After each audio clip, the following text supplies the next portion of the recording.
Mayroon akong ikukwento na narinig sa kanto tungkol sa babaeng sobra ang pakipot at ibig maka-jackpot. Oo, naibig maka-jackpot.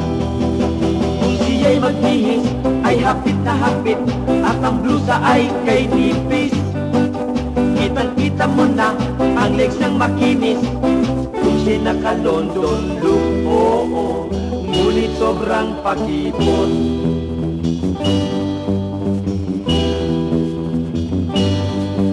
Kay raming nanliligaw, ngunit siya ay pihikan. Lalo na kung ika'y walang hanap buhay, ay matatawa lamang, oo, ay matatawa lamang. Kahit na gusto na, ay pakipot pa siya, kunwari ay ayaw niya.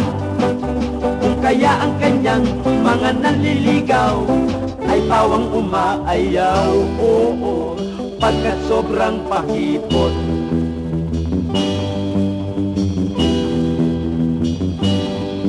Ang hinihintay pala na manligaw sa kanya ay gwapong lalaki tulad ni Rock Hudson at iyong mayaman pa, oo, gwapo at mayaman pa.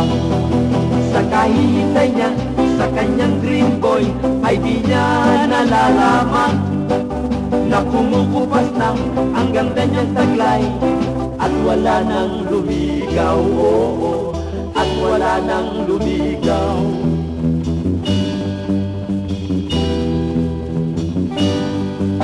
Ngayon siya'y matanda na, ay di na pakipot. Kahit na raw tuling ay tatanggapin din, magkaroon lang ng husband, oo, magkaroon lang ng husband. Ang tawag sa kanya ay si Miss Pakipot, na ibig maka-jackpot. Ngunit kahit anong ilagay niyang make-up ay di na pinapansin, oo, ay di na pinapansin. Ngayon niya nalaman ang sobrang pakipot ay hindi pala dapat. Pinagsisisihan pagdating ng araw ang sobrang This song pakipot. is brought to you by Pat's Marsbell Music Network. Siya'y si Miss Pakipot.